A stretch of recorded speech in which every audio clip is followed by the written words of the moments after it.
Hello and welcome to week 2 of I Literary Can't Even. I'm Kyra and I'm with Claire. Hello. And the lovely Ker Dukey is with us today. I'm sure if you're listening you've probably heard of her. She's kind of a big deal in the dark author world. So we're going to ask her some questions about her work. So let's kick off. First of all, can you tell us a bit about yourself and your books?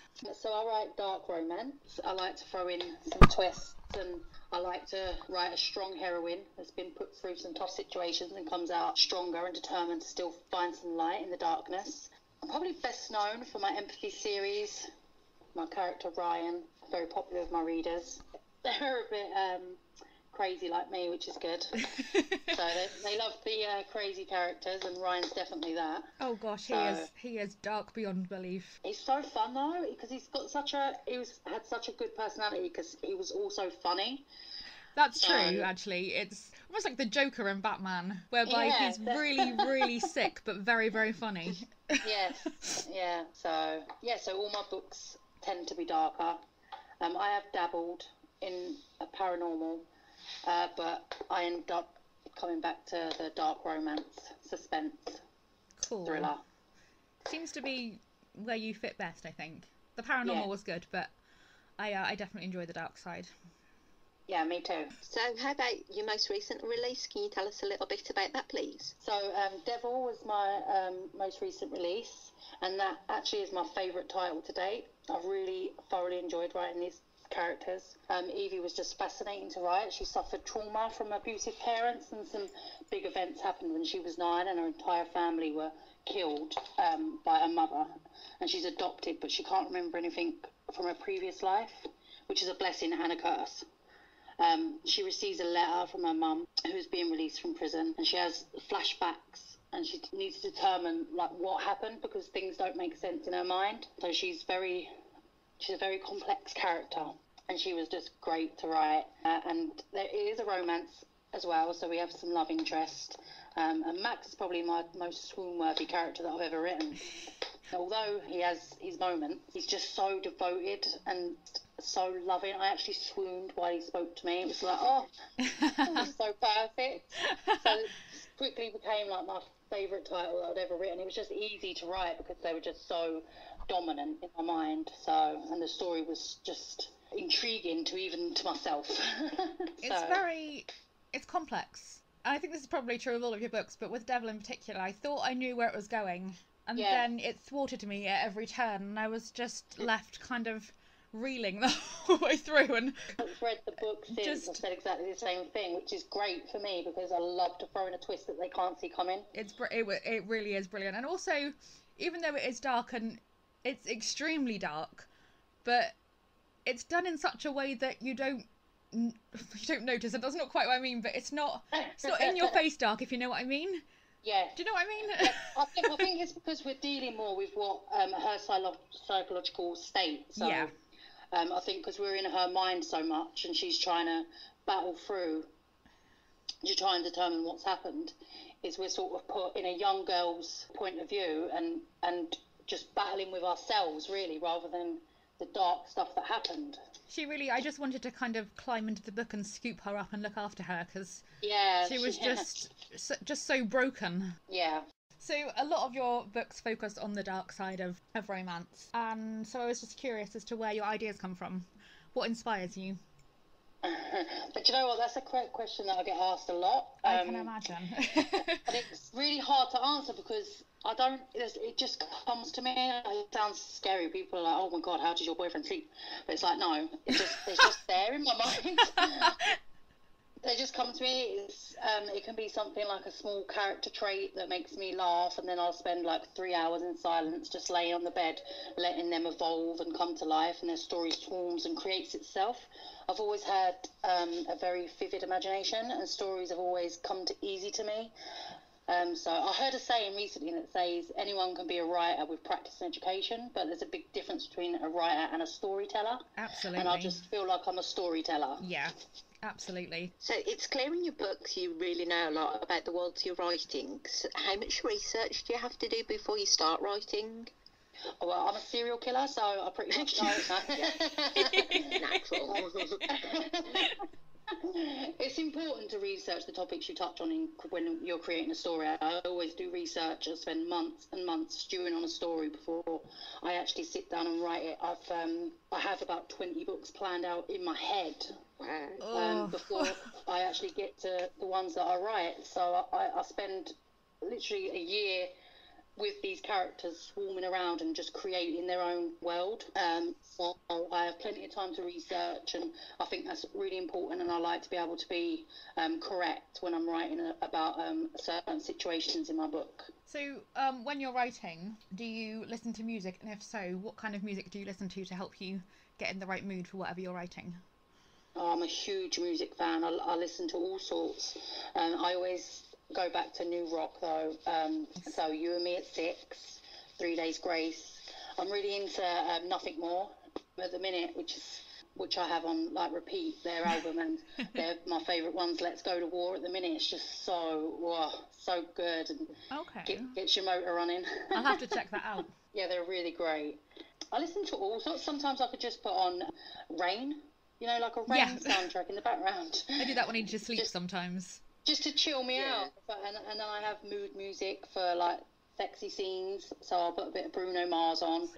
But music plays a big part, so to get me in the right frame of mind, I have to block the world out. It takes a lot as well, because I've got a family, so I need to completely zone out, and music helps block them out. I can understand. Mummy can't hear you. So you've also co-written some books, most notably with D.H. Sidebottom and Kay Webster. How do you tackle co-written projects? I actually love co-writing. I've been lucky to have 2 co-authors on the same wavelength as me with regards to the stories we create. The main thing I'd say about co-writing is you learn from each other, and you have to be open-minded and welcome different opinions.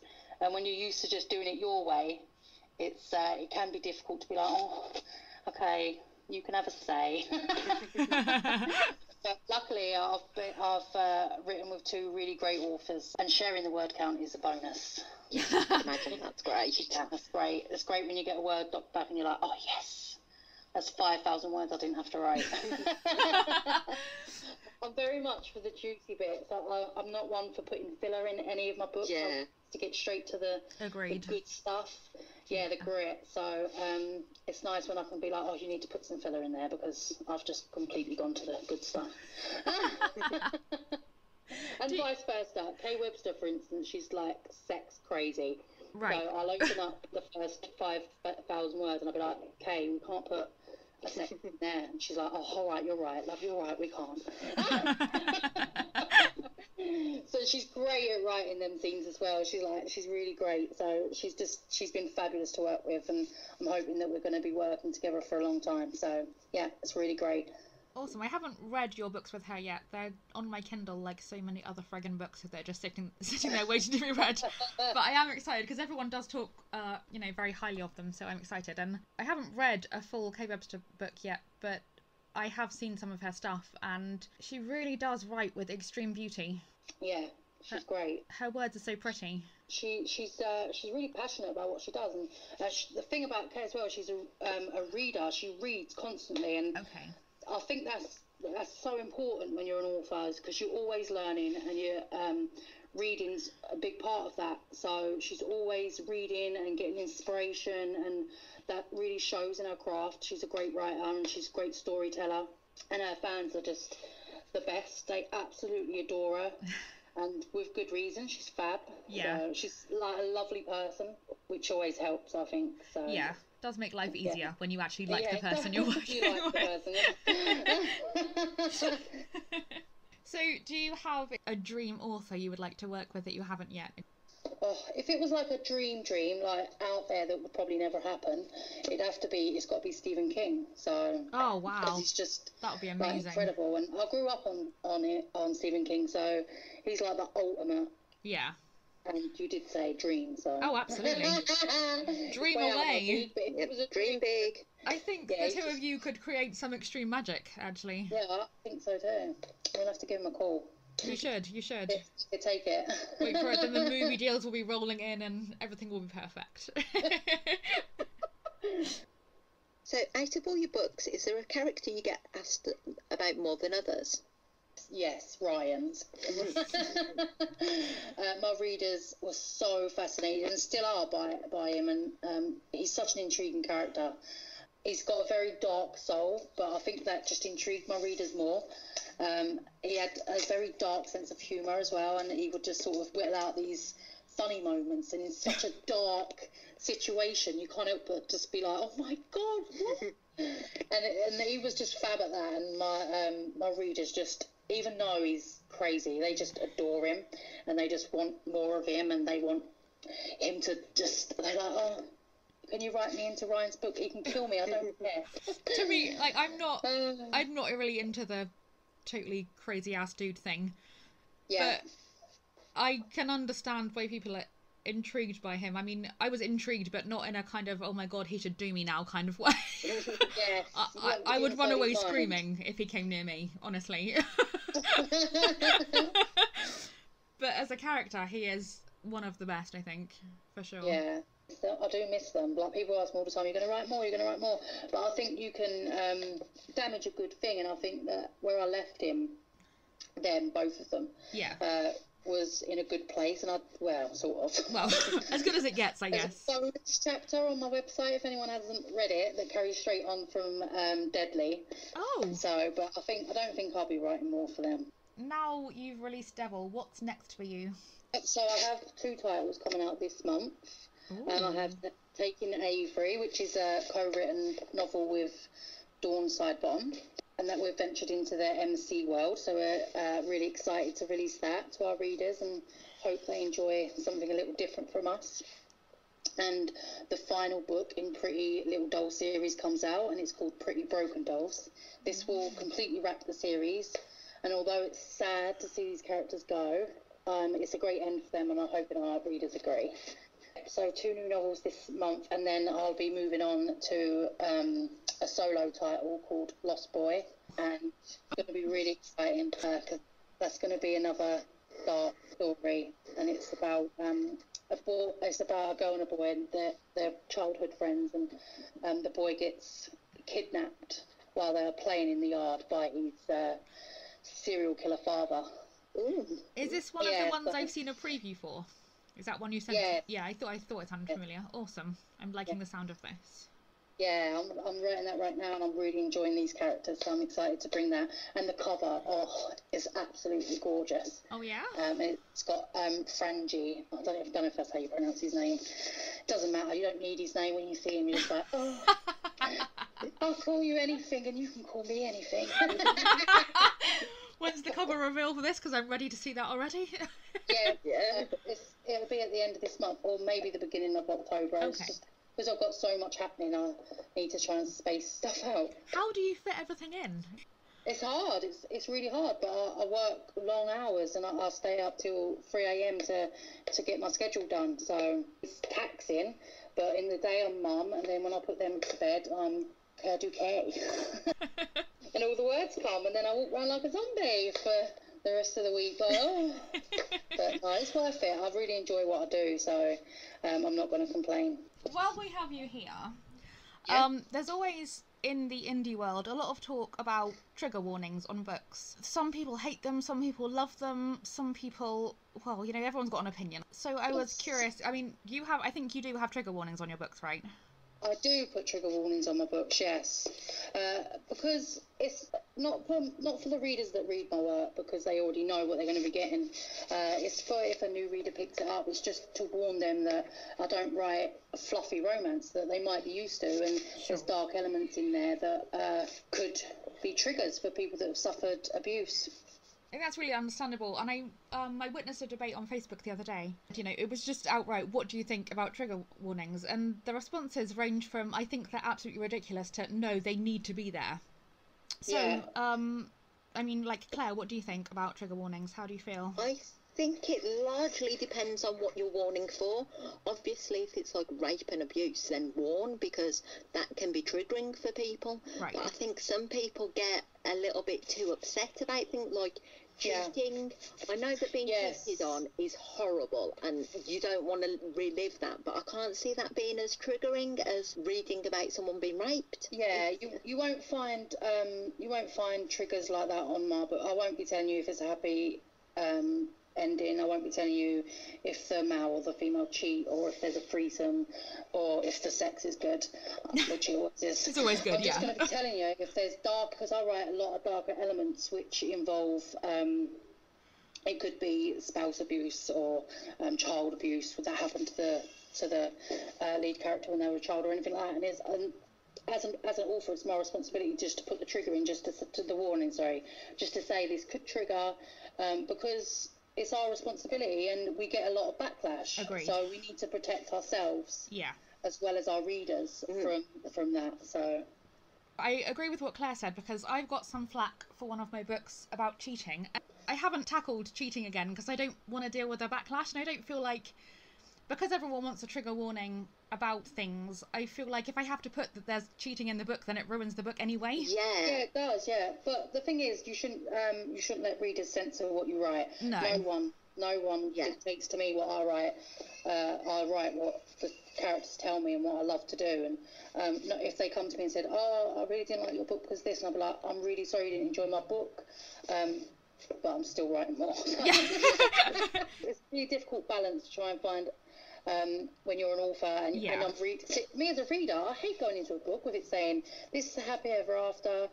This ain't gonna happen and this ain't gonna happen. I'm like, well, what the point in me reading it? Why am I reading? Yeah. That's what, especially. There's no point. I know what's going to happen. When I was submitting reasonable doubts to bloggers, a lot of their forms asked if there was a happy ending, and I thought that was odd. That's crazy. Like, I don't want to know if there's a happy ending. I want to read the book.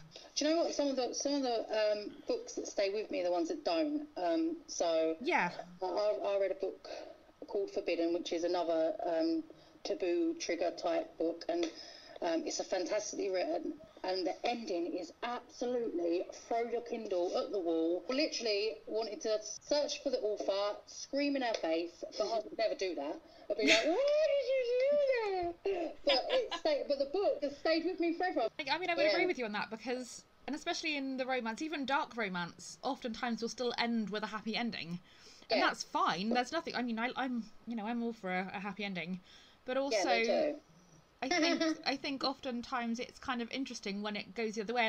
The industry's very difficult now, and everyone's saying that though. Yeah, it is. The market is really difficult, but I feel like we have a lot of people working against indies. Like, they do not want us in the market. Yeah, right. So it's even more difficult for us right now to be there, get our name out there. But we just got to keep swimming and keep swimming. Anyway, the story is write what you want, and people are going to either like you or they're not. Right. And at the end of the day, there's always going to be someone that doesn't like what you write and doesn't want a trigger warning, or does want a trigger warning. So it's catch-22. You bring... There's a lot of dark books out there, but something that you do is different. I don't know. I still don't know what the magic ingredient is, but there's something that you do that is just... It's magic. Oh, thank you. I sound like such a kiss ass, and I don't even care. Keep going. You can pay me later.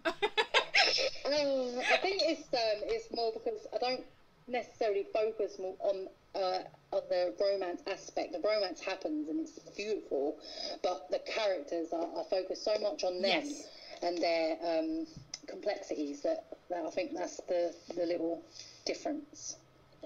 When did you publish your first book? What year was that? I think 2013. Wow, I've known you a long time. Yeah. But it's been, I know I've said this to you privately, but it's been just this amazing thing to watch you grow from where you were to where you are now. Even though your first book was really good, you've transformed into something incredible at this point, and I read you and sometimes I have to slap myself and remember that I'm supposed to be editing the work rather than just reading the words. Oh, thank you. It's so good to hear. You're doing it all right. It's all good. Yay, thank you. Sometimes you need that as well, because you just need to hear it. That's why I say to her, I'm needy when she's doing my work. Yeah. I'm really needy, Kyra. You need to tell me that you're enjoying it. Feed my ego. Yeah, and it's always funny to me because I always think that you're totally confident. You're like, you're like, oh yeah, I'm fine. I got this. Every single book. Do you know what? I had one of my beta readers message me today, and she's like, Oh, I really love this, and I don't know why you're worried. It's like I'm worried every single book. Yeah. It never wanes, and I'm always nervous, and I get the butterflies, and I'm like, oh my god, I'm putting this out there. So it's just like the first book over and over again. I think it's hard for you as well because you probably feel pressure to keep up, you know, the standard. Yes. Now. When you're new, you just kind of throw it out there and you don't really know what's going to happen. But when you've got people that are totally into you, there's panic. Yeah, definitely. It's harder when it's a series because you don't want to venture off and let anyone down with the second book and the third book and the fourth book. So it's always like a huge amount of pressure on yourself. And it always works out because they're your characters and you know. So I've been really lucky that they've always worked out and people love what I do with them. But it is still nerve-wracking every time. I can't even count how many books I've done now. I'm definitely near 30. Jeez. But it never gets any easier. That is including novellas, like little novellas that I've done to wrap up some series. I still need to do a couple more for the Broken series. Oh, wow.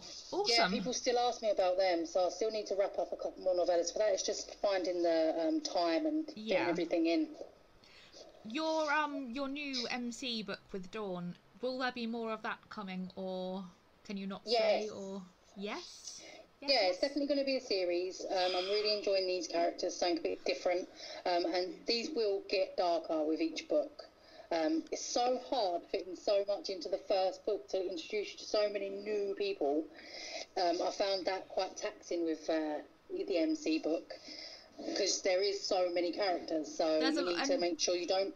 I always find that's what I always find with MC books, and I think maybe why I find them hard because there's all these different names, and suddenly you're like, I don't remember which person this is, and then I'm getting a headache. Yeah. It's hard to keep up. They are hard to keep up with. They're hard to write, so you need to make sure you do it right.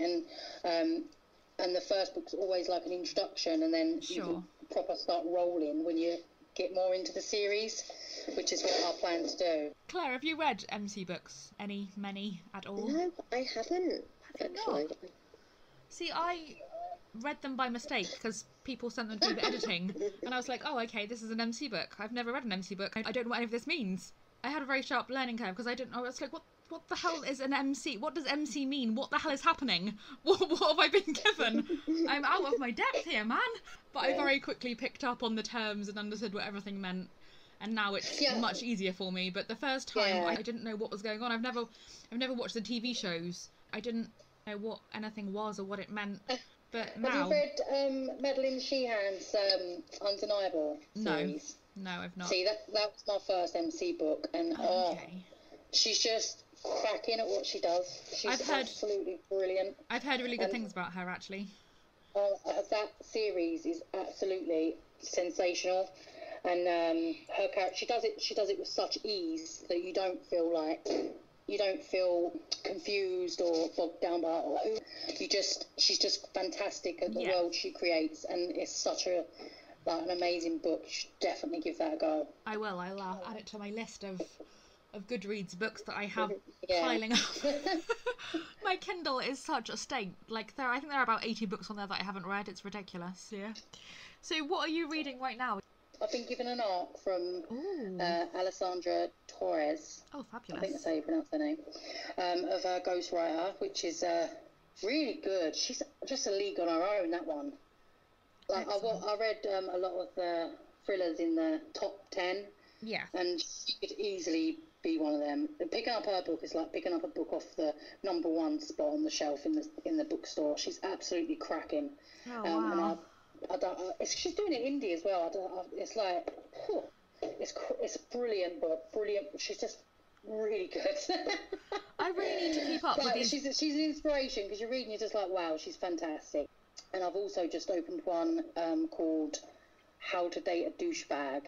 Complete opposite. It's just like the sort of college romance. That sounds up my street. Easy read for when I need to just chill out. Yeah, sometimes that's a good thing. The nicer, easy stuff. It's a fantastic book, by the way. Really easy, great read. So, and I'm a sucker for that stuff. which people don't really think about that when they think of me, like reading the No, I imagine you just college romances. I imagine you just reading the really dark, creepy, scary stuff. And, Yeah, no, it's my guilty pleasure, the angsty college romances. Wow, I haven't read a college romance in a really long time. In fact, I haven't really read anything in a really long time that I wasn't editing. Yeah. The difficulty is when you edit, the last thing you want to do at the end of the day is pick up another book. Yeah, true. That's a lot of words. Luckily, though, my authors are amazing, so I'm not missing anything really. I'm very, very happy. Claire, are you reading anything right now, or are you in a funk? No, I'm still reading Game of Thrones fanfic. Oh, are you? You're still on that? I found a massive one that's like 600,000 words or something. Oh, Wow. It's like as big as one of the novels. you're gonna be reading that for the rest of your life. That's Does it a not lot throw of you words. off when you watch the... Do you watch the TV series? Yes. Yeah. Does it not throw you off when you're watching the show, thinking, oh, this is going to happen, and you're like, oh, no, hang on a minute. That's Yes. what I read on... Yeah. Yeah. I won't be able to do that, like... I might write my own if it doesn't end how I want it to. That's why I started reading this one. Someone said if you're unhappy with how the TV show's going, read this fanfic. And I was like, I have said, though, it's like, if you didn't know it was a fanfic, you would think it was written by George Martin. It is wow. so good. It's rare to find amazing fan fiction. Yeah. There's like good fan fiction and average fan fiction and a lot of bad fan fiction, but sometimes you hit gold, and that sounds like you found something magical there. There's one author that done amazing. She wrote fan fiction, and then she got herself a six-figure deal. Right. Well, yes, some people do, don't they? Yeah. I can't remember what her name was. I'll have to look her up. But yeah, she wrote fan fiction. I think it was for Twilight that she wrote fan fiction for, and she got herself a huge publishing deal. Wow. Yeah. I wonder if, like, unknowingly, a lot of novels started that way and people just don't admit it. Yeah, I never admit to mine. Book signings. When is your next? Where are you going to be? Oh, I'm going to be in Peterborough in October. Right on. Okay. For the darker author signing, which is just darker authors.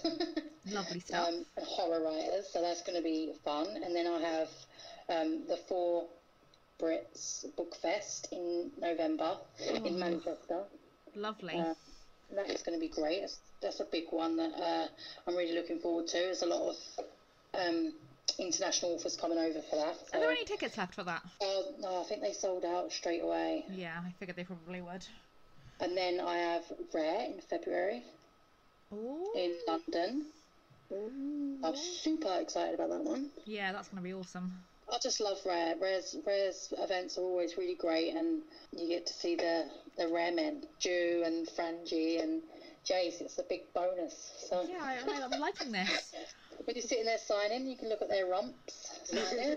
Sounds like such a hard life. We were supposed to sign together at Birmingham, but then your man was sick, right? And you couldn't come, Yeah. and it's like, oh no, I was so excited to meet you. And then you're like, I can't come. I rarely do that either. I really hate counselling. Yeah. I think that's probably the only one I've ever done. Ever cancelled. I really hate doing that. Yeah, it But must be sometimes tough. It's just impossible. Of course, yeah. Do you We find will meet. We will. Oh, well, I'm hoping to come up to you in December, so I might get to at least go for a coffee or something. Hopefully. Yes, Fingers definitely. crossed. It should be Sorry, good. are you going to have to edit that out? Can you hear her in the background? Yeah, it'll be fine. In a It might. completely different room. Got the doors closed. Yeah, it might not pick up, and if it does, I'll see if I can adjust the volume. She's got a My- big gob. My issue is just our equipment's not so good at the moment. We've had quite a few people listen. No feedback apart from one of my best friends, and I don't know that counts. It all counts. Yeah, Yes, I'll take it. Kevin really Yes. liked it. Claire, if that helps you. Kevin thought it was really good. Shall we read out some stats? Yeah. Most popular country for listens has been the United Kingdom, which is no big surprise because that's where Yeah. we are and what we promote. But Ireland is the second biggest country that's been listening to us, which I Very find cool. I'm fascinated by this. And then we've got the Philippines, which is where Kevin is, so that's mostly probably Kevin listening. Also Spain, United States, Pakistan, Wow. Malaysia, Chile, Taiwan, Saudi Arabia. Who's listening to us in Saudi Arabia? I mean, if you're listening, Hello, Saudi Arabia yeah, people. rock on. I love it. But it's where have they? How have they found us? Kyra, Yes. my battery's going to go dead. Do you need me to plug it in? It's all right. We can wrap up. Okay, because it's on 1%, and it's In going fact, to be, if well, you Mac will go to sleep soon. if you need to go, we'll let you go and then we'll wrap up separately. Okay. So, okay, thank you very much for joining us, my love. It's been awesome to have Thank you for having me. Yes, And, thank you for joining us. we will catch up soon. You take care, and I'll Yes. let you know when it's out. Lovely. Thank you very much. Bye. Bye. Bye-bye. That was the amazing Ker Dukey, who I've never actually spoken to in real life before until today. Yay! Woo! Okay. She's awesome. She isn't she? She's the best. You have to check out her books, especially Devil. Devil's amazing. When she was talking about it, I downloaded a sample. Oh, right on. Yeah, Devil's. Yes, Devil. it just sounds amazing. Devil is really a very good book, and we'll just keep talking about her now. She's gone. Yeah. I mean, that's one of my favourites of hers. But there's one that she wrote with Dawn that I thought was amazing. I think it was I See You, actually. I think. And that was weird as shit. Like, proper twisty. Just the twist you wouldn't see coming. And then you finish reading it and you're like, what just happened? And I think they're probably my favourite kind of books where you just don't see it coming and then it suddenly smacks you in the face. Like, it's like, you know, like The Sixth Sense. You feel like you should have seen it coming. You feel like it should have been obvious, but it just isn't. And the empathy series that she was talking about. If you like really messed up stories, then go for it. Anything she's done with D.H. Sidebottom is just, it's a winner. Always. Her first book, The Broken, I remember reading it and stopping after a sex scene and looking up at my mother and going, I just read a sex scene and now I need a cigarette. Honestly, she's just a legend. Just an absolute legend. And I'm glad you got introduced to her today, because she is wicked. So, if you want to win a Ker Dukey ebook of your choice, all you've got to do is when the episode's live and we post the links on Facebook, leave a comment about how you enjoyed the episode, what your favourite part of it was, and we'll pick one winner at random. Okay, so before we wrap up things for today, I just want to say thank you to the people who have donated to our Patreon. That's Kevin Hampson, who is awesome, and also our very own Paula Grobo for being so supportive and helping us out with the funding of this awesome project. So there's your shout outs, guys. Thank you very much. And if you want to donate, you can find us on www.patreon.com/iliterarycan't, because the even was too long for the URL, which happens a lot apparently. Same on Twitter. Okay, over to you, Claire. And yes, as mentioned on Twitter, we are iliterarycan't. You can also email us with your suggestions and comments at iliterarycan'teven@yahoo.com, and we are on iTunes and SoundCloud at iliterarycan'teven. All right, thanks again to Ker Dukey for joining us, and thank you to Claire for hosting with me today. All right, we will wrap this up and we will see you again next time. Bye, guys. Bye-bye.